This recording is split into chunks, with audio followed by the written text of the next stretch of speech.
네, 안녕하세요. KG에 대한 희소샘플러스의 교육학을 맡고 있는 권구현입니다.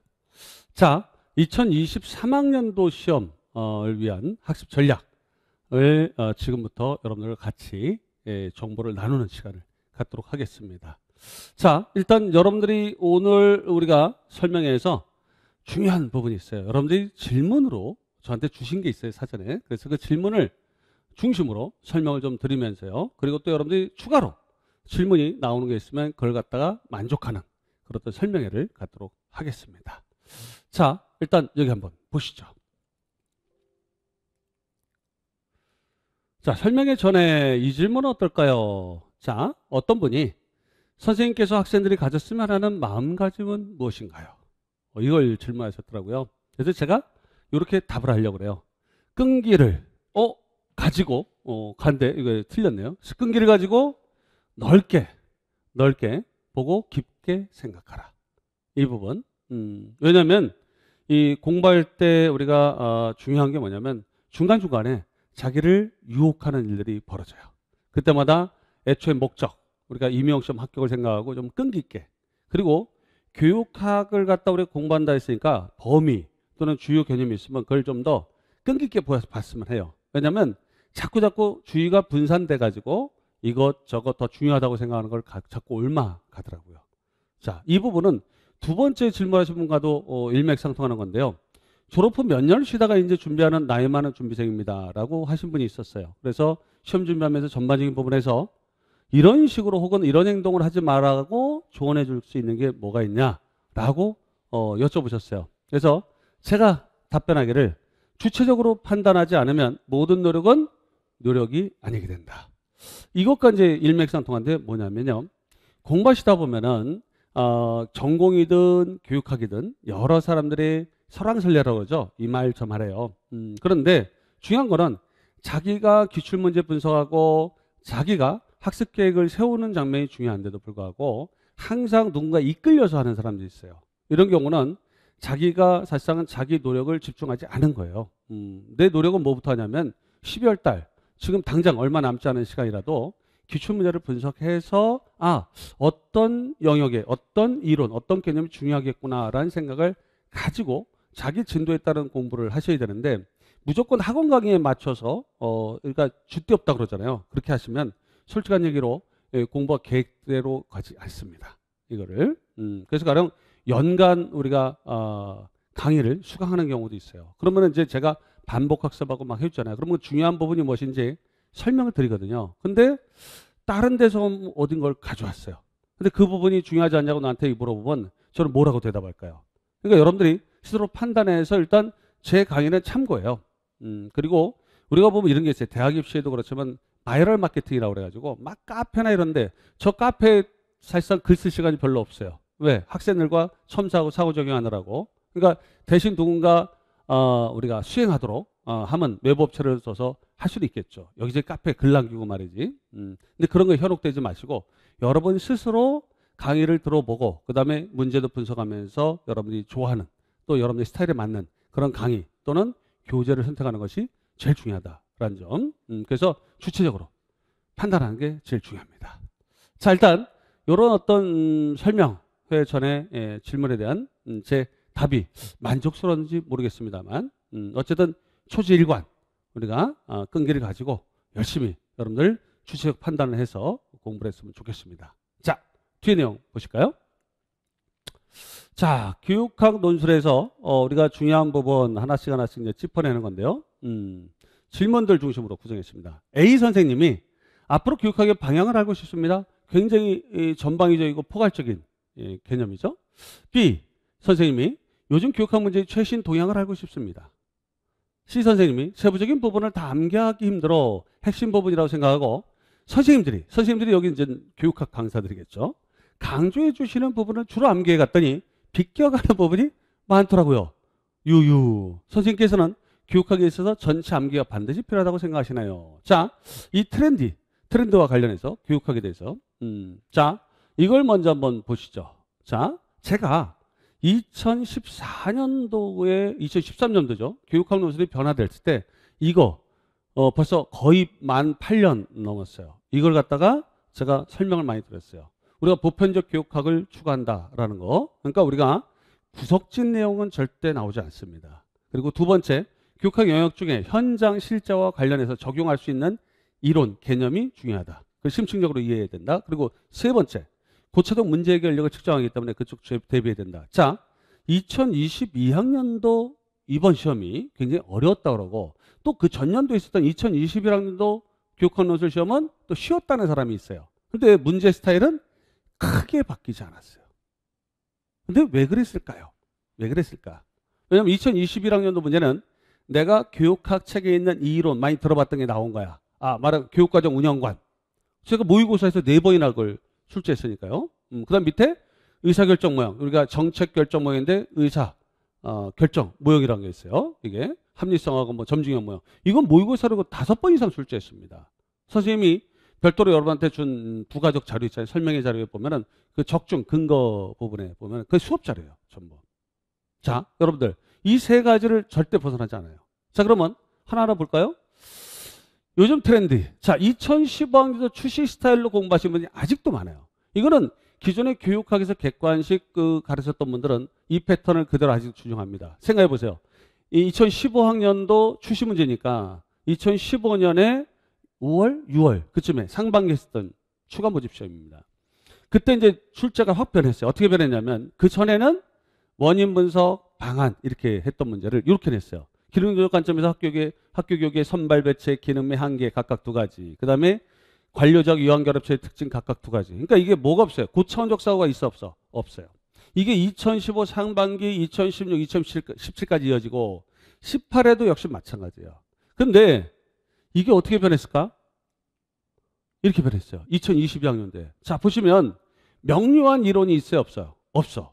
지금 뭐냐면 2021학년도까지만 해도 교육과정 구성관, 실행관이라고 그러죠. 충실도라든가 뭐 생성형 관점, 또 의사결정 촉진, 의사결정 모형에서 이 합리성 모형, 점증 모형 이런 것들이 뚜렷한 게 있는데 여기는 그게 없어요.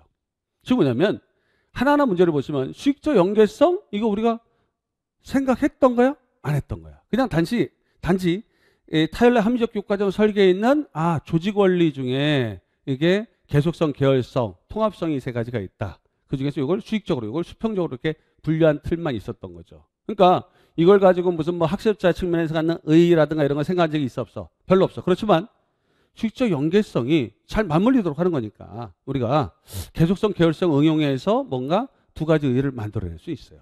근데 뒤에 송교사가 계획하는 교육과정 재구성, 구체적 방법 2가지. 이거 연구해 본 적 있어요? 없어요. 그런 모의고사 비슷한 것도 풀어보지 못한 사람이 굉장히 많습니다. 많아요. 볼까요? 여러분들?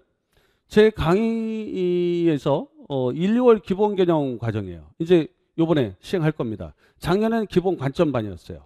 자, 이 과정에서 중요한 게 뭐냐면 암기보다 기본 개념의 이해, 적용적 사고가 중요하다고 그러면서 제가 수업 자료를 뭘 줬을 것 같아요? 이걸 줬어요. 이게 1, 2월 PPT예요. 여러분한테 교재 말고도 PPT가 나갑니다. PPT가 나가요. 그때 PPT에서 수익적 연계성, 계속성, 계열성, 그리고 연계성을 별도로 물어본다면 이런 식으로. 그리고 뒤에 뭐야? 이 수익적 연계성에서 계열성은 간의 우습을 나이겔로스 이런 교수 방법론에 이런 것과 연계되어 있다. 그래서 응용할 수 있도록 방법론으로 어떤 가치, 의의 부분을 다 생각할 수 있도록 만들어놨어요. 이건 제가 다시 꾸민 게 아니에요. 1, 2월 달 그 자료예요. 이걸 갖다가 한 4, 5번 이상 반복했어요. 키워드 맥락 강의 이런 걸로 해가지고 이렇게 해서 줬습니다. 이렇게 줬어요. 그러니까 이런 것과 계열성이 어떤 연관성이 있는지 이거를 풀라고 했던 거죠. 그리고 보세요. 5, 6월 달에 저는 이제 모의고사를 1월부터 시작해요. 여러분들 생각해보면 무슨 뭐 학습의 순서가 있다. 뭐 1, 2월은 기본을 갖다가 뭐 이론을 암기하고 3, 4월엔 좀 심하러 가고 5, 6월은 또 심하러 가고 뭐 이런 식으로 다 헛된 겁니다. 헛된 거예요. 우리가 쓰기를 하지 않으면 사고가 개발되지 않아요. 우리가 쓰기 있잖아요. 이 쓰기라는 건 사고를 재구조합니다. 여러분들이 쓰지 않고 그냥 머릿속으로 암수하고 연습장에다 이렇게 그냥 똑같은 것이 반복하는 거. 물론 이게 유지시연이라고 그래가지고 머릿속에 약간 들어가긴 해. 그러나 의미기억으로는 전환이 안 돼요. 쓰지 않으면 안 돼요. 써야 됩니다. 구조화를 맞춰야 되거든. 근데 이게 보세요. 이 문제가 더 어렵지. 2022학년도 시험 문제보다 선생님 모의고사 문제가 더 어려워요. 어떻게 볼까?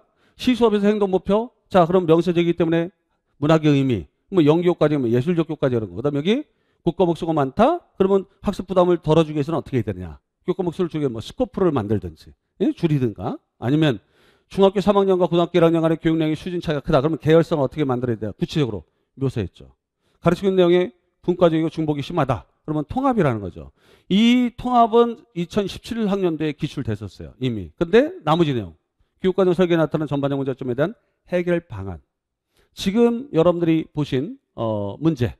이 문제보다 사실상은 난이도가 더 있는 문제예요. 솔직히 말씀드려요. 이 문제보다 더 난이도가 있습니다. 저런 문제를 숱하게 봐왔어요. 제 수강생들은. 그러니까 어떤 분이 이걸 어렵다고 판단하지만 제가 봤을 때는 그렇지 않아요. 왜냐하면 이 문제들 나중에 여러분들 출제 근거, 여러분들 적중 근거 제가 보여드리잖아요. 이런 것도 봐봐. 진단평가? 진단평가 11월 달 모의고사 문제예요. 진단평가의 기능 두 가지. 진단평가 효과적으로 시행하기 위해서 어떻게 되느냐? 예진적 진단이냐? 아니면은 이거를 준비되어 있다는 우리가 형성적 진단이냐? 이게 있거든. 근데 거기서 뭘 넣었어? 총평가를 싹 집어넣었어요. 총평가는 뭐 하는 거야? 저인적 평가를 위한 관찰 면접까지 허용이 가능한 거예요. 총평가에 너무 압박감 안 느껴도 됩니다. 진단평가에 대한 어떤 방안 두 가지만 제대로 쓰면 되거든. 총평가점이니까 뭐 저인적인 것까지 보니까 면접법, 관찰법도 간에 들어갈 수 있겠죠. 근데 뒤에 보면 효과적인 어떤 평가 결과의 해석 기준 두 가지. 요것도 문제로 많이 냈어요. 우리가 중거적 해석, 우리가 성장에 대한 해석도 있고요. 우리가 능력에 대한 해석도 있잖아요. 노력은 좀 제가 싫어하는 평가 중고라서 기준이라서 뺐는데 어쨌든 그런 관점을 쓰면 돼요. 그러니까 요거는 모의고사에서 많이 다뤘던 거, 요것도 많이 다뤘던 거예요. 재구성 관점이나 이런 것들 많이 다뤘습니다. 그 다음에 3번 교실 수업을 위해서 개발해야 할 교실 전략. 잘 보시면 알겠지만 이게 ADDI의 모형이 예전에 2015 상반기에 출제가 됐었거든요. 요 앞에 있었던 요 문제죠. 요 문제 연동이 좀 됩니다만 여기에 보면은 일반적 교수 체제 설계에서 분석하고 설계 과정에서 주요 활동 두 가지. 이건 암기된 거 그냥 쓰는 거예요. 숙지한 거를. 근데 지금 이 문제는 그렇지 않거든요. 이 문제는 분명히 뒷과 캐리 모형인데 그 안에 교수 전략 두 가지. 그러면 수업 전의 전략들. 그죠? 수업 도중에 정보 제시를 어떻게 하느냐 전략들. 뭐 여기는 간에 거 들어가도 되고요. 캘러 거 집어넣을 수도 있어요. 이걸. 왜냐하면 그건 열린 겁니다. 이 문제는. 그 다음에 선교사가 온라인 수업에서 요거 모의고사에 그대로 제가 냈어요. 왜냐하면 고립됐다. 온라인 수업에서 애들이 학습 부진하든 더 학습 부진화되고 왜냐하면 고립돼서 그렇다는 거지. 그래서 거기에 따른 블렌디드 러닝. 그 전에 어떤 거? 그 다음에 우리가 이제 거꾸로 교실에 대한 플립 러닝. 이런 것들을 모의고사로 냈어요. 바로 90, 11월에. 그게 바로 나왔어요. 이게. 오늘 아까 전공 일본어 선생님 만난 일본어 선생님도 혹시 블렌디드가 제 일본어에서 나올 것 같아서 그걸 모의고사를 했는데 일본어에서는 안 나왔다고 그러더라고. 교육하게 나와요. 이게. 그래서 이런 교육공학적인 측면에 대한 것들 특히 온라인 수업 관련 지금 이제 코로나 팬데믹 시대에 이런 부분이 중요했기 때문에 캐치했죠. 이건 그대로 적중했어요. 그 다음에 마지막 것도 요거는 학교 중심 연수 종류인데 요거 애매한 구석이 있죠. 뭐 자율 연수를 쓰는 거고 있고 수업 연구 중심의 연수 이렇게 말을 만들어서 쓰는 것도 있어요. 그 다음에 구체적 지원 방안. 근데 요 마지막 문제는 제가 봤을 땐 웬만한 사람들 점수는 다 받았을 것 같아요. 받을 것 같아요. 근데 전반적인 어떤 출제 경향이 어떻습니까? 어느 특정한 사람 또 특정한 이론 그 판박이로 해가지고 뭔가 그걸 기억 계상하는 문제가 안 나왔어요. 2021학년도엔 적어도 첫 번째 마지막 문제는 그렇게 장식됐었어요. 왜? 그 이론 기준으로 뭔가 방안을 내더라도 그렇게 됐어요. 근데 이거는 기초 개념, 기본 개념에서 출제가 많이 이루어지고 있고 그걸 적용하는 걸 물어보고 있다라는 거죠. 여러분들이. 그래서 우리가 이제 공부할 때 보시면 1, 2월의 기본 개념 이 과정이 굉장히 중요해요. 이때 전반적으로 이런 개념이 있으면 이걸 통합적으로 뭔가 이해해야 돼요. 이해해야 돼요. 어떻게 통합적으로 이해해야 돼? 그럼 교육과정 얘기다. 그러면 교사학습에 관련된 것들을 끄집어내야 돼요. 교육과정 얘기다. 그러면 교육 철학에서 관련된 것을 끄집어내야 됩니다. 그래서 우리가 중요한 어떤 소스가 되는 영역 공부하는 거 물론 중요하죠.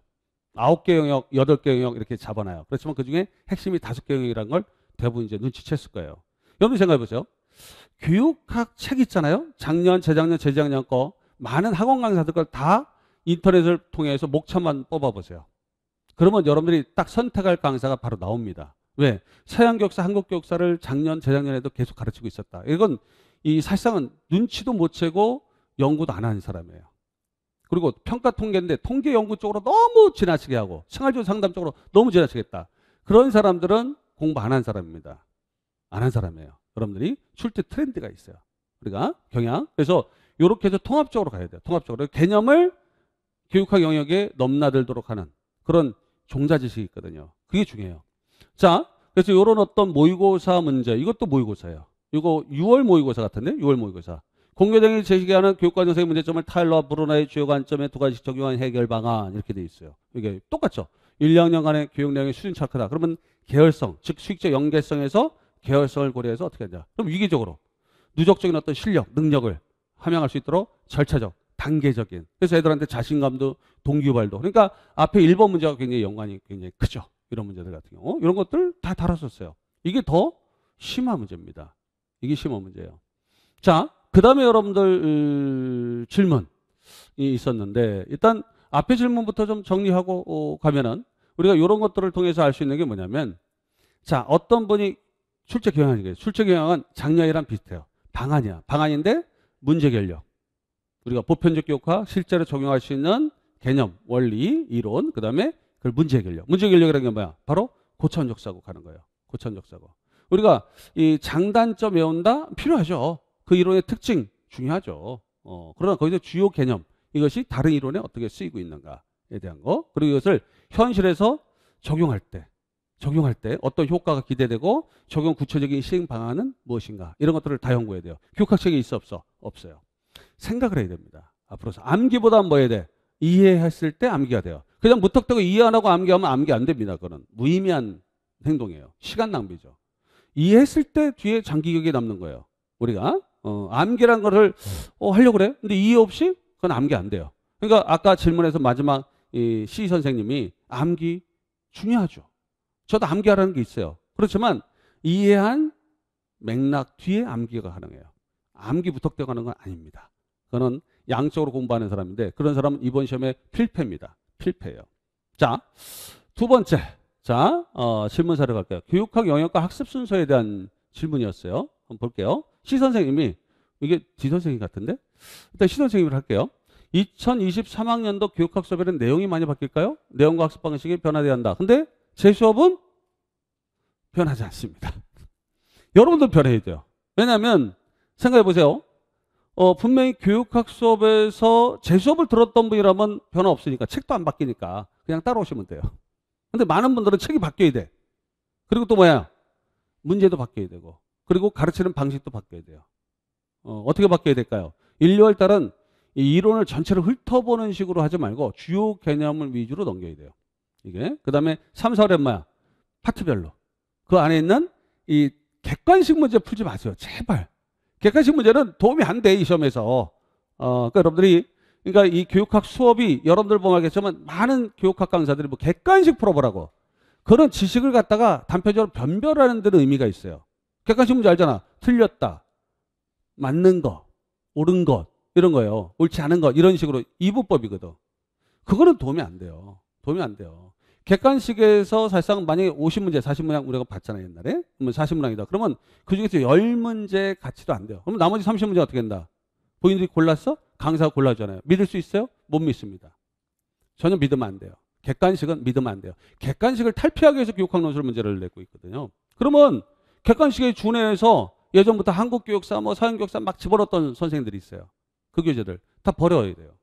연구 막 집중해주고 말이죠. 두 권으로 막 그 필요 없어요. 물론 사전으로 가지고 있는 의미는 있어요.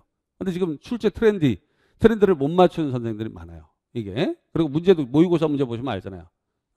예시 답안도 내가 보기에 문제가 많아. 학생들이 다른 분 스터디할 때 이렇게 보니까 예시 답안 띄어쓰기도 틀려. 거기서 내용 의미도 구체적이지 않아. 그리고 첫째 둘째 하면서 쉼표로 해가지고 둘째 바로 이어가는 그런 감점 요인이 있는 걸 모범 답안으로 배우고 있어요. 내용 다 바뀌어야 됩니다. 교육학 선생님들 바뀌어야 돼요. 저 같은 경우는 뭐야? 그냥 예전에 했던 거로 가는 거예요. 지금 교재 계속 개정만 해 3차례 했어요. 이제 올해 개정 안 해도 돼요. 그냥 나가면 됩니다. 한 권짜리예요. 제 거. 그 다음에 두 번째. 교육학 공부 순서 궁금해요. 영역별 주의론과 통합 개념 이해부터. 자, 그 다음에 2번 선생님. 교육 철학같이 시험 비중이 낮은 것은 자, 이거 여러분들 요거 질문들 잘 보세요. 자, 요거로 한번 해볼까요? 자, 초수를 어떻게 공부해야 할지 막막해요. 초등학교학생을 위해 1년 전략 뭐 이런 거 1월부터 시작해야 돼. 다 그게 그 소리예요. 비슷할 수 있어. 자, 뒤에 요걸 한번 볼게요. 시기별, 순서 어떻게 할까요? 이론을 명료화, 개념 명료화해야 돼요. 개념을 세워야 돼요. 개념을. 개념 없이 배우는 건 있을 수가 없습니다. 여러분들이. 그래서 이게 작년 자료예요. 이게 새로 올해 만들지 않았어요. 작년에도 이 패턴으로 제가 가라고 그랬어요. 개념부터 1, 2월에 잡아나간다. 그래서 복습 이전에 예습을 해야 돼요. 그 대신 예습을 해야 돼요. 여러분들 1월 달에 이제 수업이 들어가잖아요. 그러면 미리 책을 사서 보세요. 여러분들이 제 거 강의 안 들어도 돼. 다른 선생님이 있으면 미리 예습을 하고 들어가세요. 만약에 강의 때 처음 듣는 소리처럼 앉아있잖아요. 뒤에 복습 시간은 10배 이상 걸립니다. 절대 여러분들 예습하고 들어가세요. 예습하고 들어가면 수업 시간에 10분 이해가 더 되잖아요. 그러면 그것을 기준으로 여러분들 보셔야 됩니다. 그거를 예습을 위주로. 그래서 모의고사도 이때 첨삭을 해요. 모의고사도 첨삭을 1회 이상 첨삭을 합니다. 그 부분 여러분들 명심하시고. 그래서 나중에 글을 쓰는 거다라고 하는 건 있을 수가 있다 없다? 없어요. 나중에 글 쓰는 건 있을 수가 없어요. 왜냐면 나중에 글을 쓴다는 것은 여러분들 이쯤에서 이제 문제 풀고 글을 쓴다는 건데 그건 있을 수가 있다 없다? 없어요. 없습니다. 여러분들 그러면 조심하세요. 왜냐면 이때부터 개념 명료하면은 그때 당시에 모의고사를 벌써 연습 들어야 돼요. 그래서 쓰기 작업, 논술 구성에 대한 거하고 내용학을 같이 병행해야 돼요. 내용학과 논술 쓰는 것을 나중에 쓰는 거 나중에 된다? 아니에요. 그 쓰기 구조가 더 힘들어요. 더 힘듭니다. 아시겠죠? 쓰기 구조가 더 힘들어요. 그래서 이론 구조화를 이때 해요. 그래서 단원별로 영역별 문제가 있어요. 이제 플랫폼 교재로 보통 나갑니다. 저는 문제집이 딱 있어요. 플랫폼은 이론과 문제, 예상 문제. 그 다음에 마지막에 최종 장면에서 마지막이 아니죠. 세 번째 장면에서 교육학 논술 명장면이란 예상 문제집이 또 따로 있어요. 그 다음에 이때는 프린트로, 모의고사보다는 프린트로 합니다. 그러니까 여기서 중요한 건 여러분들이 이때 공부할 때 이론 개념을 하면서 논술 구성, 띄어쓰기 이런 것들까지 다 봐야 돼요. 그래서 동시 패션으로 가야 됩니다. 이거를 이때 이론 암기 다 완성하고 그다음에 나 이때 쓸래요. 안 돼요. 사고를 뒤에다 넘긴다는 얘기예요. 그거 있을 수 없습니다. 논술 작성 전개는 사고와 관련되기 때문에 앞에부터 이어나가는 게 핵심이에요. 이게. 그 다음에 여러분 볼까요? 개별 학습할 때 중요한 게 뭐야? 여러분들 자기 주도적 학습해야 돼요. 분명히 아까도 앞에 모두 발언에서 얘기했듯이 자기 주체적인 선택 결정을 해야 됩니다. 그 진도를 맞춰 나가야죠. 그 다음에 강의에서는 제가 만약 전문가다 한다면 전문가로서 뭐 하는 거예요? 여러분들이 사실상은 그 영역별로 어떤 공부를 어떤 내용을 중요하게 다뤄야 되는지를 보완할 점을 분석하고 또 저한테 피드백 받는 거죠. 피드백, 첨삭 이런 거 받아요. 그리고 여러분들 스터디, 지금 코로나 팬데믹 때문에 이 스터디가 잘 안 되는 것 때문에 좀 아쉬워요. 왜냐하면 이게 3일체가 돼야 되거든. 내가 혼자 공부하는 거, 그 다음에 강의를 통해서 방향성 받고 피드백, 그렇죠? 받는 거, 그 다음에 여러 동료끼리 논의해서 스터디를 통해서 피드백 받는 거, 이런 것들이 같이 좀 내재돼야 되는데 이게 좀 아쉽게도 안 되는 거. 이게 좀 안 됐죠. 지금 코로나 때문에 2년 동안 굉장히 이게 힘들어요. 이게. 근데 이걸 어떻게든 뭐 온라인으로라도 잡거나 아니면 몇 명 모여야죠. 저도 이제 어제 부스터샷을 맞았거든요. 백신 일찍 맞고 공부해야 돼요. 우리가. 자, 일단 이런 방식으로 가야 됩니다. 자, 그리고 여러분들이 이제 중요한 거, 이런 뭐 이 질문들이 또 나왔어요. 근데 앞에 거를 좀 더 머물러서 좀 본다면 하나하나씩 좀 이제 대응해서 본다면은 자, 여기 일단 이 질문에서 교육학 수업에는 내용이 바뀌는데 바뀌는 거 없어요. 바뀌는 건 기초 원리 개념으로 좀 더 학습해야 된다는 거예요. 이게. 그리고 사고 연습을 해야 돼요. 그래서 논술 작성을 뭐 하반기로 7월 이후로 본다? 안 돼요. 5, 6월도 사실상 늦습니다. 1월부터 애초에 내가 어떤 문제가 있는지를 발견해야지 성장하죠. 1, 2월부터 자기 능력을 개발하는 쪽으로 가야 됩니다. 그 다음에 교육학 공부 순서 아까 얘기했죠? 개념부터 잡아 나가야 돼요. 그 다음에 바로 3, 4월에는 뭐야? 그게 핵심적인 키워드 중심으로 해서 문제를 맞는 걸 봐야 돼요. 봐야 돼요. 여러분들 혹시 플랫폼 교재 이렇게 학원에서 뭐 아니면 서점 가서 교육학 논술 플랫폼 119라는 책이 있어요. 그것도 쓰지 오래된 책이야. 근데 그거 한번 보세요. 이론, 핵심 이론 옆에 바로 뭐였어요? 바로 문제를, 예상 문제를 달아놨어요. 기출문제가 약간 포함되어 있긴 합니다만, 그걸 여러분들 활용하시면 돼요. 그 다음에 교육 철학, 여러분들 철학이라는 거는 말이죠. 쉽게 볼 수가 없어요. 쉽게 볼 수 없어요. 왜냐하면 철학을 갖다가 시험 문제가 낮다고 이분이 얘기했어요. 근데 교육 철학하고 교육 과정, 평가는 연결되어 있어요. 여러분 알고 있는 평가의 스크립은만 하더라도 그분이 원래 철학자예요. 철학자예요. 근데 스크립을 보면 형성평가, 총괄평가 쭉 나오잖아. 탈모표. 이 부분이 사실상 철학적 아이디어에서 온 거거든요. 그래서 교육 철학의 현대 철학과 교육과정은 밀접한 관련이 있어요. 그러니까 철학이라는 거는 2015학년도에 한 번 딱 나왔어. 근데 뭐야? 우리가 타일러가 교육과정 설계할 때 뭐야? 걸음체로 쓰는 두 파트가 어디예요? 교육철학하고 교육심리학이에요. 이 두 개가 중간 학문이야. 제가 교육심리학을 왜 석사를 왜 했을까? 또 박사에서는 왜 교육철학을 했을까라는 거예요. 왜? 이 두 개 학문이 여러 교육 학역을 통섭하기 때문에 그래요. 그러니까 교육철학은 기본 아까 되겠죠. 개념에 출제된다고. 뭐 기본 개념으로 먼저 공부하기 위해서는 철학을 먼저 득해야 됩니다. 근데 긴 시간이 필요하지 않아요. 여기서는 현대 철학 위주의 개념만 잘 이해해도 돼요. 요거는 4대 철학이 있죠. 교육과정 사조에 영향을 줬던 철학. 그 관점만 잘 보셔야 돼요. 철학을 버릴 생각하지 마세요. 철학은 전체 개념에 도움되는 겁니다. 이게. 자, 그 다음에 이제 여러분 요 초수라는 분 어떻게 할까? 초수는 어떻게 돼? 시험 삼아서 공부할 생각 하지 마십시오. 어떤 분이 딱 와요. 작년에도 그랬어요. 올해구나, 올해. 어떻게 보면 3월쯤 오셨어요. 아, 제가 좀 늦었죠. 하시더라고. 올해는 시험 삼아 공부할 거고요. 전 내년에 본격적으로 할 거예요. 제가 뭐라고 혼냈습니다. 미안한 말이에요. 초면에 혼냈어요. 왜냐하면 내가 3월이든 7월이든 늦게 나왔어요. 그런데 1월이면 완벽하게 준비할 수 있어요. 3월 또는 5월, 7월에 나왔다. 근데 시험이 11월에 있다. 그러면 3개월을 남았든 6개월을 남았든 최선을 다해 보셔야 돼요. 밤잠 안 자고 최선을 다해서 나온 결과에 따라 부족한 부분을 채울 수 있는 거지. 설렁설렁했다? 그러면 안 돼요. 설렁설렁하면 내년에 아주 그냥 뼈 빠지게 한 다음에 또 시행착오로 갈 거예요.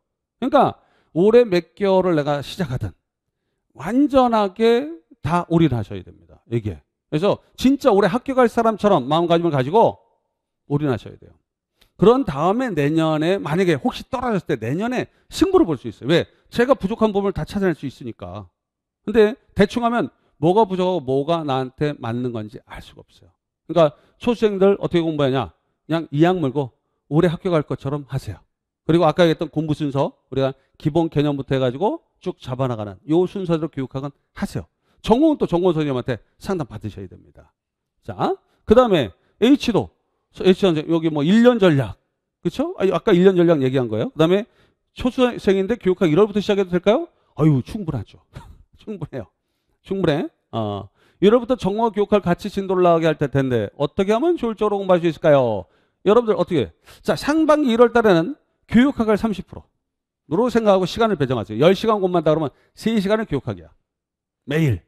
그리고 하반기로 갈수록 특히 7, 8월 이후 갈수록 이제 거기서부터 꼭지점 꺾여요. 병목점이 있는데 거기서 막 2시간 2대 8. 나중에 모의고사 때는 1.5 대 8.5. 전공이 8.5가 돼야 됩니다.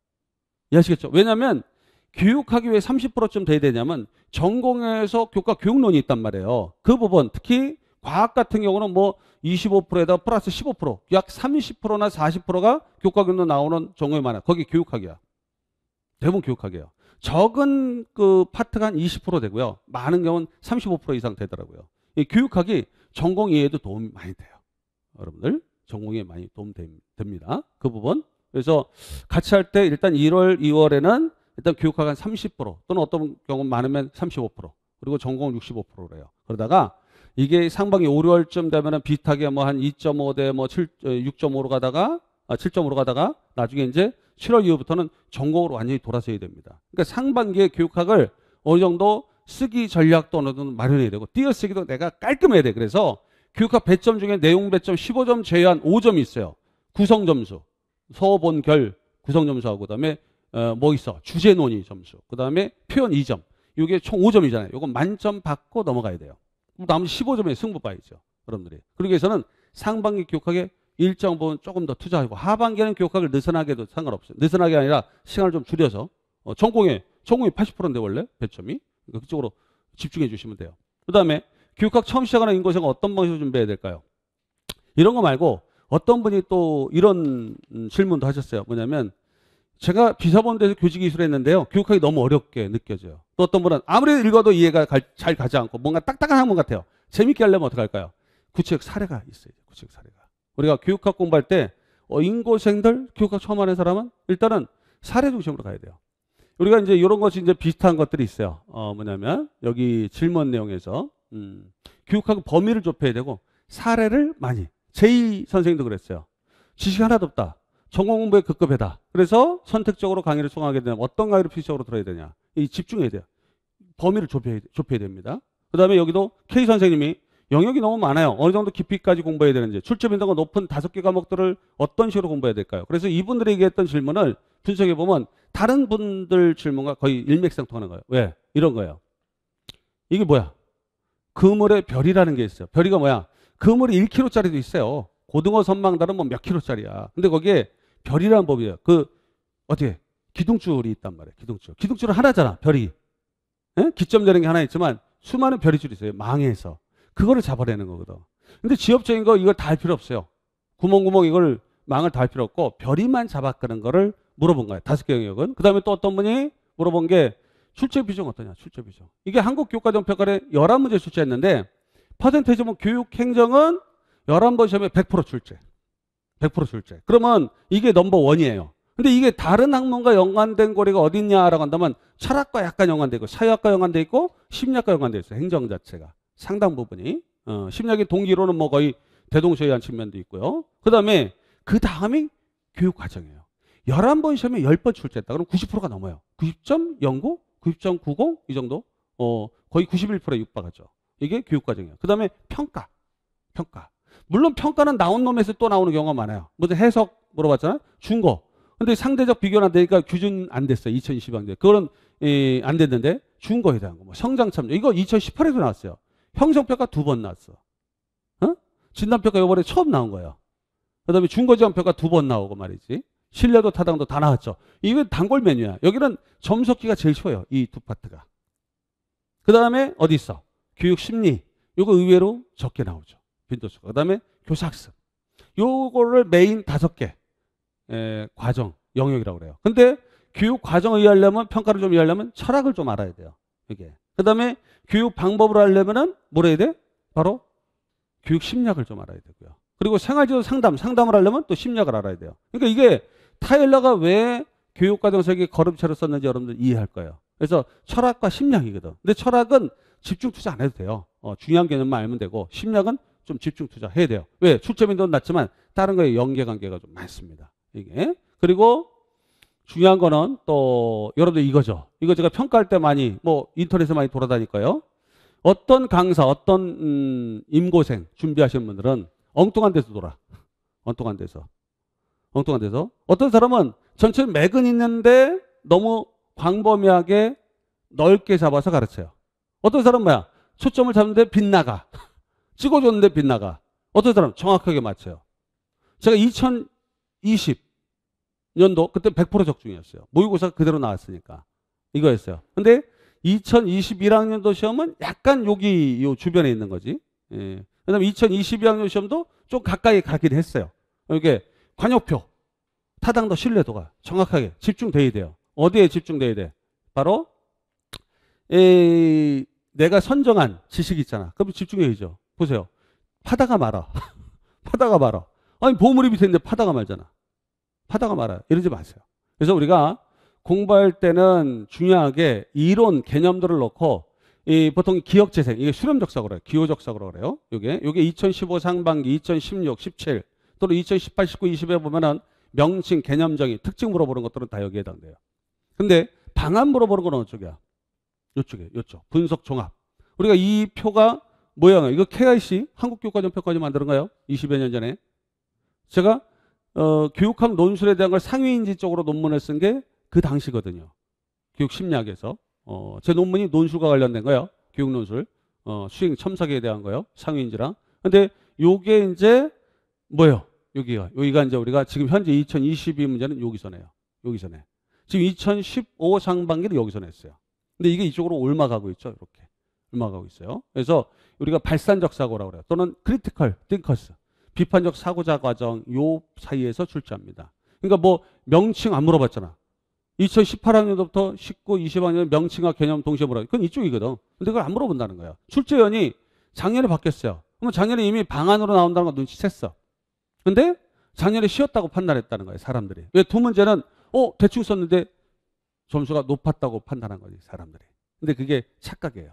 왜 착각이냐면 그때는 문제가 쉬웠던 게 아니라 문제 자체에 대해서 여러분들이 어떻게 된다? 기존에 가지고 있던 걸 자신감 있게 그때 적용한 거야. 당황했지만. 나온 결과를 점수를 보니까 쉽구나 생각한 거지. 기대한 것보다 점수가 높았으니까. 근데 올해는 어떨까요? 올해는 작년보다 낮은 기대를 가진 것 같아요. 어렵다고 얘기하는 거 보니까. 근데 아마 점수가 높은 사람도 있을 거예요. 그분들은 뭐야? 이쪽으로 모의고사를 대비하신 분들이에요. 이게. 그리고 범위를 좁혀야 됩니다. 어떻게 좁혀? 자, 보시면은 이게 이제 뒤에 보면 창의적 문장 구조 이런 것도 있는데 그 설명을 관련 이론, 개념 등의 비교 분석을 해야 돼요. 우리가 공부를 하잖아요. 그러면 관련 이론이 있어요. 그 가령 예를 들면 실존주의 그러면 관련 이론이 뭐야? 교육과정의 인간중심 교육과정이잖아요. 알잖아요. 자, 그럼 본질주의. 그러면 앞에 있는 관련성 있는 게 이성주의 또는 자유교육론이거든요. 자유교육은 2015에 나오기도 했지만. 자, 그러면 이 이성주의 또는 자유교육론 이런 것들이 어디에? 교육과정에서는. 그래, 교과중심과 일맥상통해요. 그리고 저쪽에 전이론에서는 형식도와 관련이 깊어. 그러니까 이런 뭔가 관련 이론, 개념들의 어떤 비교 분석, 뭔가 이런 메커니즘을 가지고 공부를 해야 되거든. 그게 아니라 영역의 구획을 딱 정해가지고 무슨 경지 정리하듯이 말이지. 이건 내 밭, 내 논이야 하면서 말이죠. 교육학을 배웠던 사람들한테 그 넘나드는 사고가 안 되죠. 그럼 공부는 물 건너가는 거예요. 그럼 뭐 내년에 할 거예요? 아니요. 1, 2월에 할 때 벌써 들어가야 돼요. 1, 2월에 할 때. 들어가야 돼요. 그리고 구체적 예증이 필요해. 선생님들이 교육학을 가르칠 때 굉장히 추상적이거든. 외국어 배우는 거야. 여기도 이해하신 게 뭐냐면 이해가 잘 가잖아. 뭔가 딱딱해. 왜 딱딱해? 실제와 연관돼서 친숙한 내용을 가르치지 않기 때문에 그래요. 진도나가 급급한 거야. 왜? 책이 2권이야. 입다만한 거예요. 이거를 나가는데 어떻게 된다? 이해를 들어줄 시간이 있어 없어? 없어. 그냥 바이럴 마케팅으로 이 서적이 좋더라. 뭐 적중이라고 뭐 우기고 있더라. 근데 그걸 믿고 이제 가서 왕창 몰리는 거지. 근데 뭐야? 다 안 좋아. 찍어준다 그랬는데 아까 빗나갔다고 얘기했잖아요. 안 좋아. 그러니까 어떻게 된다? 우리가 재미있게 하는 방법은 구체적 예정을 정확히 수업 시간에 들어야 돼요. 아니면 자기가 생각하든가. 그리고 해석, 이유, 논증, 역할 적용, 실행 및 적용 방안 쪽으로 계속 모의고사 문제를 다뤄야 됩니다. 다뤄야 돼요. 그게 5, 6월 달엔 늦어도 그때부터 다뤄야 돼요. 그랬을 때 이제 7, 8월 달에 전공으로 서서히 중심을 옮겨가면서 교육학이 어느 정도 완성되는 거예요. 우리가. 그래서 띄어쓰기 뭐 첨삭해 해주세요. 나중에 보면 11월 달에 와가지고 막 첨삭해 달라는 사람 되게 많아요. 근데 늦었어. 그때는.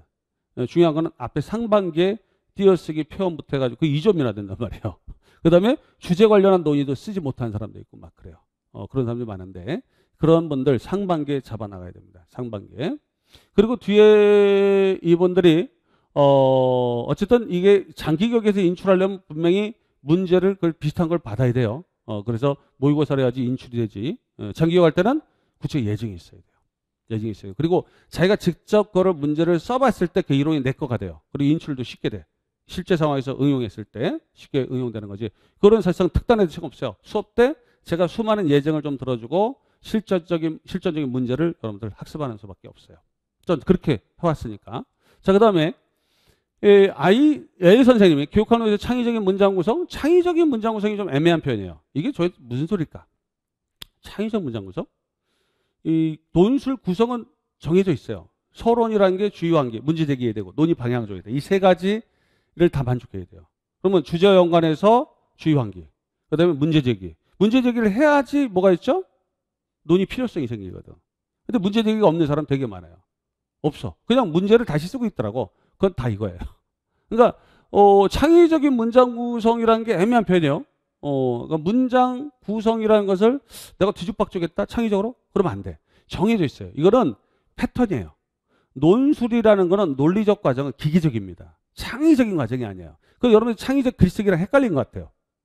창의적 글쓰기랑 헷갈린 것 같아요. 내용에서는 그럴 수 있어요. 적용이라는 것은 창의적일 수 있어요. 문제 결력. 근데 문장 구성 그렇지 않거든. 문장 구성은 정해져 있어요. 이유 논증이다. 그러면 이유 논증은 어떻게 돼? 뒤에 뭐뭐하기 때문이다라고 나와야 될 거 아니야. 개념 설명이다. 특징 설명이다. 특징은 뭐뭐지다. 이다로 나와야 돼요. 방안이다 그러면 뭐뭐해야 한다. 이렇게 함으로써 이런 효과를 볼 수 있기 때문이다. 이렇게 나와야 된다고. 이건 정해져 있는 문장 규칙이거든. 그거 말고 창의적으로 뭐 시어에서 나오는 어떤 아니야 시도 운율이라는 게 있거든.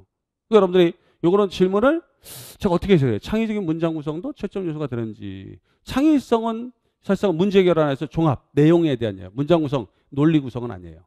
이건 내용에 대한 거고, 작년 문제가, 올해 문제가 그랬고요. M 선생님, 모의고사 첨삭도 해주죠. 인터넷으로 촬영도 해줘요, 제가. 작년에 진짜 직강생들이 많이 안 나와서 그 샘플링을 많이 못해서 그랬는데, 그렇죠? 제가 인터넷으로도 개별적으로 다 해줘요. 어떤 사람은 40분 해줘. 개별 만나면 또 해주고, 만나면 해줘요. 그 이제 뒤에 사진도 있고, 어떻게 해줬는지 보여드릴게요. 그 다음에 교과 공부라는 방법과 논술을 어떻게 하면 고득점. 아까 공부방법은 이 중복된 것 같아요. 요거는. 공부방법은 뭐예요? 개념부터 잡아. 영역을 암기할 생각 말고, 개념부터 공통적 분모가 되는 것부터 잡아요. 그래서 통섭적 개념. 그래서 이론끼리 연관관계가 있는 거. 그리고 실제적으로 잘 쓰는 이론들만 선정해서 100개가 안 돼요. 제가 가르치는 이론은 100개가 안 됩니다. 그리고 논술, 작성법. 이거는 1호부터 습득합니다. 제가 별도로 특강도 막 만들어요.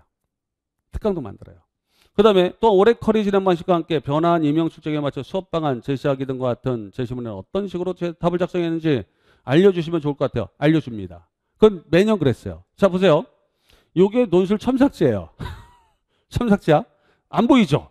여기 보면 마이너스 0.0.3 서론에서 이미 마이너스예요. 서론은 안 써도 마이너스 0.5인데 썼는데 감점이 맥시멈 0.3이라는 거 마이너스. 그 다음에 본론 1.67에서 1.33입니다. 3명이 채점하기 때문에 0.00. 그 다음에 0.33, 0.67이 나와요. 3개 점수가 나오거든요. 3으로 나눈 게 나온단 말이에요. 그래서 여기에 보면은 쭉쭉 여기에 점수가 다 분포가 돼요. 이렇게 해서 끝까지 가요. 근데 이거를 어떻게 이렇게 표현도 합니다. 그래서 아마 여러분들 카페, 제 카페, 공구현 EBS 교육학 논술 카페 들어가면 이거 첨삭해 준 게 많이 있어요. 그래서 서로는 주제식이 전혀 안 보인다. 주제에 대한 거랑 동떨어진 거라는 거죠. 그러니까 아까 점수가 마이너스 0.3 맥시멈 나올 수 있는 게 해당 주제와 연관없는 서로를 쓰고 있다. 그러면 가는 거예요. 그 다음에 그건 주제 점수가 2점이 있어요, 여러분들. 아까 어떤 분이 문장 구성 점수 2점 있습니다, 그게. 2점이에요, 그게. 그 다음에 장점, 단점 이런 걸 쓰는 거였단 말이에요. 이게. 그래서 여기 다 지적사항을 남겨요. 계속 지적사항을 남겨. 점수도 그래서 나중에 이렇게 쭉 보입니다. 이렇게 나와요. 그러니까 이 온라인 하거나 아니면 직접적으로 내가 심화로 해야 될 필요가 있을 때 이렇게 나와요. 마이너스 점수, 그 다음에 내용 점수, 이것을 딱 줘요. 0점 받은 것도 있죠. 다 나오죠. 그래서 이거를 나중에 뭐 보면 이 사람 총점 7.67 과락이죠. 살려주면 8점이고 여기 총평 하잖아요. 그 다음에 뒤에 뭐도 있어? 사람별로 손번호 각각 고유 번호가 있어가지고 다 점수 몇 점 나오는지 쭉. 최고 잘 본 시험 3월 모의고사 봤는데 19.33이 있었어요. 19.33 있었어. 맨 밑은 뭐 과락 터무니없는 점수도 많았고요. 이게. 그래서 여러분들이 저는 아직 교육학 강사를 정하지 못했어요. 권고현 강사님의 장점이 무엇이라고 생각하나요? 선생님 강의의 특징. 이거 학교 직원들이 만든 거 아니야? 진짜 이렇게 질문했다고요? 왜냐면 작년에 제가 설명했을 때 그냥 공부하는 것만 주구장창 가르친 거야. 그랬더니 학원에서도 어떤 학생들도 뭐냐면 선생님만의 어떤 강의 커리큘럼이 없다는 거예요. 그래가지고 한참 그렇구나. 내 홍보를 안 했구나. 이런 생각도 들었는데 아마 그걸 하라는 것 같아요. 근데 제 강의는 그예요. 지식의 적정화. 우리가 2015 교정교과에 나온 것처럼 지식 구조가 있어요. 아까 했잖아요. 소스들이 있어요. 소스들이. 생각해보세요. 아까 맨 앞에 자료에서 나온 것처럼 연계성이다. 그러면 그 안에 계열성이다. 그러면 어떤 것에 대해서 집중 투자를 해야 되거든. 그 개념에 대해서.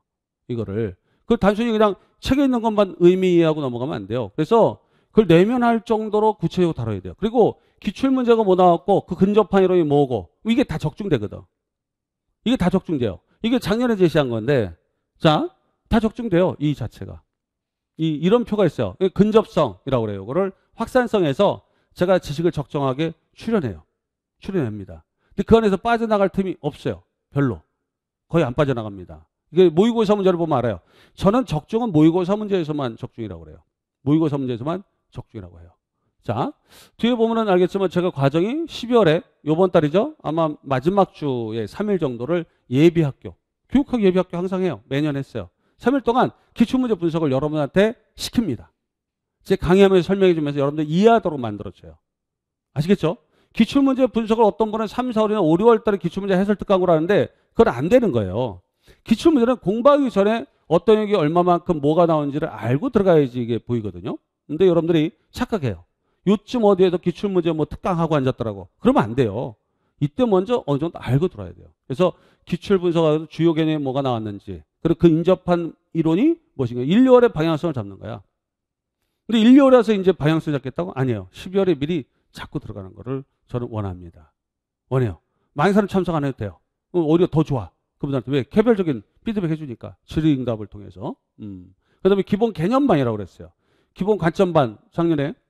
근데 이건 기본 개념이야. 개념 잡기야. 개념 잡기. 그게 굉장히 중요해요. 그 다음에 핵심 플랫폼. 이거 교재 이름이에요. 그냥 교육하는 것은 플랫폼 119예요. 초점 좁히기야. 더 얇아. 이게 지금 뭐 7, 800쪽 되는 게 기본서인데 그보다 더 얇아요. 그리고 문제가 있어. 그 안에. 독특하게도. 그 다음에 이제 고득점 클리닉반. 이때는 이제 집중적으로 이제 쓰는 거를 더 훈련시키는 거죠. 왜? 하반기는 늦어요. 그때 전공에 투입해야 되거든. 학교 가려면 전공에 하반기에 투입해야지. 하반기 교육학에 무지막지하게 투입하는 사람이 있어요. 굉장히 무식한 거야. 하반기에는 뭐야?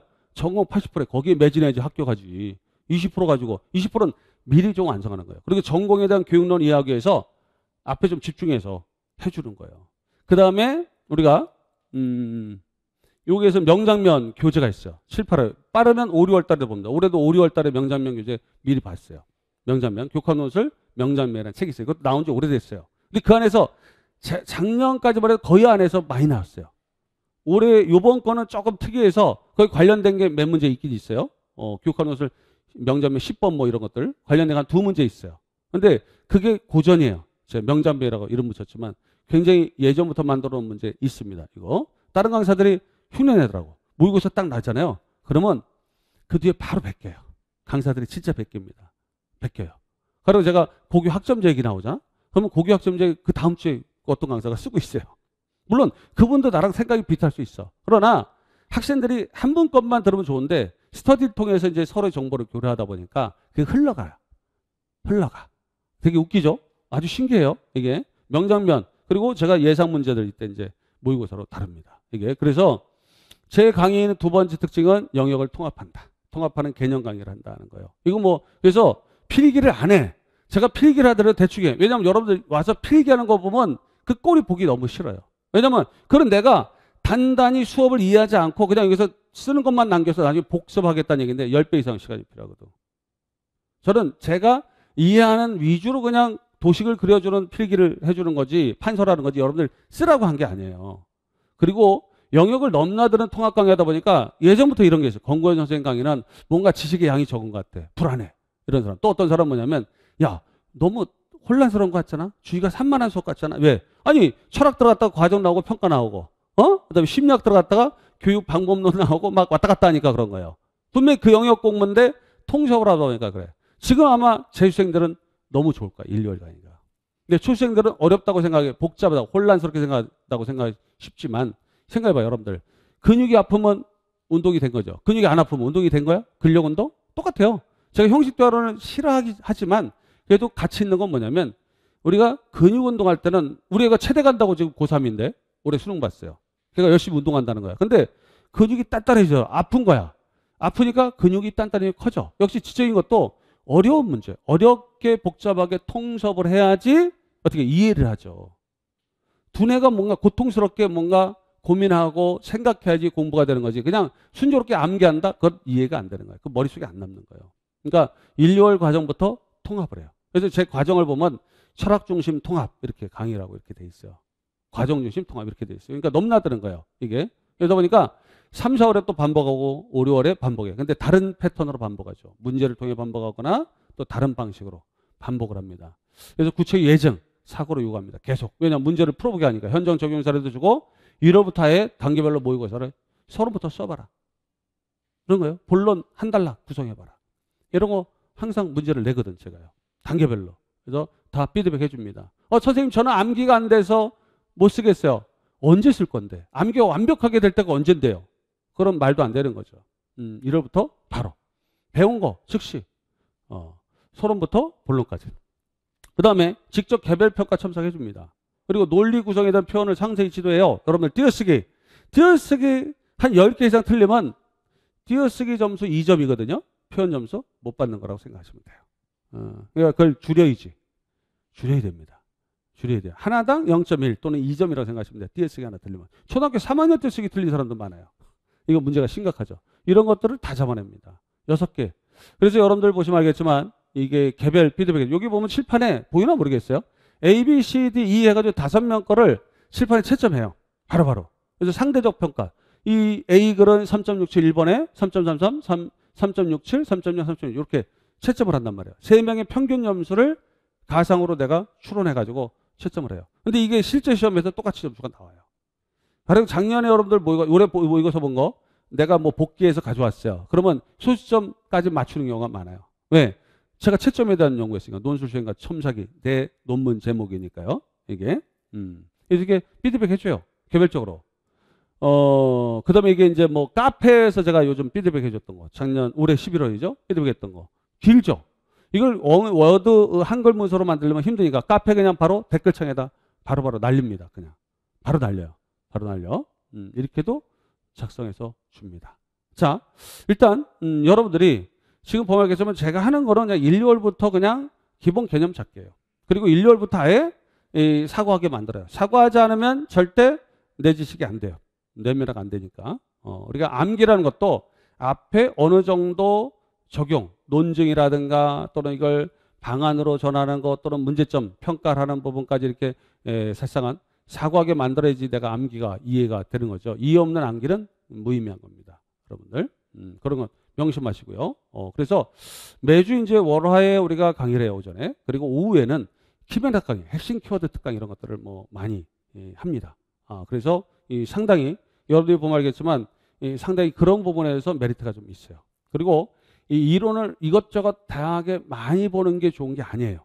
우리가 2015 개념교육과정에 뭐라고 돼 있어? 지식의 적정화, 핵심 개념 중심 이렇게 돼 있잖아요. 지금 문제도 그렇게 나온다고요. 그러면 가장 기본적이고 기초적인 개념 또는 가장 통섭적인 핵심 개념 이것들 위주로 공부하는 게 지금은 급선무입니다. 왜냐하면 출제연이 내년까지는 가거든. 우리가 3년마다 출제연이 바뀌어요. 근데 작년에 바뀌어서 그분들이 올해 또 낸 거예요. 올해 또 낸 겁니다. 내년 예상되는 걸 미리 선점하고 우리 공부를 해야 돼요. 그런 사고방식을. 자, 여러분들 거기 이 질문이 또 있는 게 있는데요. 교육공학 새로운 이론들도 다뤄주시는지 아니면 따로 봐야 하나 이런 질문도 남기신 분이 있더라고요. 교육공학 파트는 솔직한 얘기로 우리가 블렌디드 러닝부터 해가지고 원격 교육에 대한 것들 있잖아요. 이 플립 러닝 이런 것들 여러 가지가 있어요. 여러 가지. 근데 그런 부분들은 어차피 공무원 시험에 많이 나왔던 건데 여기에 집어넣을 수 있어요. 그래서 그 부분 제가 자료를 해서 따로 보지 않고 여러분한테 만들어서 드릴 수가 있어요. 그런 것들은. 그 다음에 교육과정 개정과정이 시험에 많이 나옵니다. 자, 2015 관련해서 문제가 나왔던 게 언제부터? 2017부터 문제가 나왔거든요. 2017 문제가 딱 2015 개정교육과정 실질적 정착 방안에 대한 내실화 방안이었는데 그 문제야. 그러니까 우리가 만약에 교육과정이 만약에 발표됐다. 그러면 이게 적용되는 시점이 한 2년 뒤에 있거든. 그때부터 시험 문제 나와요. 지금은 안 나와요. 보통 그렇게 돼 있어요. 이게. 그러니까 어떤 교육과정이 개발됐다. 그래 발표가 됐어요. 근데 이게 적용되는 시점부터 그 해부터 문제로 나와요. 그러니까 이분이 질문한 거는 이전 자료로 공부해도 될까요? 이전 자료는 2015로 지금 공부하는 건데 올해 왜 수능이 왜 불수능이었을까? 우리가 수능 보고 왔는데 막 자기는 잘 봤대. 나중에 점수 나온 거 보니까 잘 보질 않았는데. 근데 뭐냐면 이게 그러면 2015 개정교육과정이 언제 완성되는 해예요. 고등학교 3학년까지 완성되는 거예요. 우리가 옛날에 7차 교육과정도 2000년도에서 초등학교 1, 2학년, 중학교 1학년은 이제 그 다음에, 그 다음에 고등학교 1학년 그 다음에. 그래서 뒤에 한 터울에 한 5, 6년 있어야지 완성돼요. 그 시점에서 이제 2005학년도 이 대입 제도 개선되고 막 그러잖아요. 그러니까 우리가 교육과정이 바뀌고 그 뒤에 완전히 고3까지 정착됐을 때는 수능 체제가 바뀌어요. 근데 우리 임용시험은 적용한 그 첫 해, 발표한 해가 아니라 적용한 첫 해. 그래서 제가 교육과정 특강은 따로 별도로 또 무료 특강을 해줍니다. 과정에서. 그래서 월화에 오전에 정규 강의다 그러면 오후에 하루 이틀 정도는 다른 강의를 계속 해줘요. 다른 강의, 심화 강의 또는 아니면 좀 더 요약 강의식으로 계속 반복하게 해줍니다. 그거를 상반기에 계속해요. 거의 매주 해줘요. 이거 여러분들 아시고요. 교육과정은 적용 시점. 그다음에 재수생의 경우 기본 이론부터 다시 들어야 되나요? 이런 분이 있더라고. 재수생들 다시 들어야 돼요. 왜 그러냐면 처음 출발점을 다시 맞춰줘야 돼요. 다시 맞춰줘야 돼. 그래서 왜 이 이론을 왜 이 사람이 설명할까? 기본부터 다시 가야 되는 경우가 많이 있습니다. 이게. 물론 이제 자기 점수에 따라 좀 다를 거예요. 보통, 작년에 요래 시험에 한 13점 이상 남 받았는데, 그러면 기본까지 안 가도 돼요. 3, 4월 플랫폼부터 들어와도 돼요. 근데 12점 미만, 13점 미만이다. 그럼 솔직히 기본부터 다시 들어와야 됩니다. 왜냐면 5점 빼고 나머지를 생각할 수도 있거든요. 내용에서 반타작 정도밖에 안 되는 경우도 생길 수 있어요, 여러분들이. 그렇기 때문에 내용을 다시 처음부터 출발점을 다시 체계를 다시 만들어야 돼요. 그다음에 어떤 분은 특성화 교육에 있는 선생님이래요. 40을 바라보고 계시대요. 그래서 전공교과 너무 어렵고 최종기준 비공개라 답답하다. 사립 정규직 최종까지 가서는 기존에 근무하는 분이 되었더라. 그래서 시험령 이런 것들에 따라서 조퇴 결석도 많고 전공교과 어떻게 공부하는 전공교과는 제가 잘 모르겠습니다. 근데 전공교과도 이 패턴이 있죠. 거기도 교과 교육론하고 또 거기에 이력이 있어요. 이력. 그걸 누가 잘 알아? 전공 선생님한테 보통 상담을 하세요. 무턱대고 이 사람께 좋다고 막 가서 듣는 거는 저는 권하지 않아요. 여러분이 스스로 판단해 보세요. 스스로. 홍보 이런 거 다 필요 없어. 스스로 판단해서 들어보시는 게 나을 것 같고요. 그 다음에 다른 거는 없네요. 다른 건 없어요. 일단은 여러분 이제 지금 실시간으로 나왔던 질문이 있을까? 한번 보시겠죠? 한번 어디에 그게 있을까?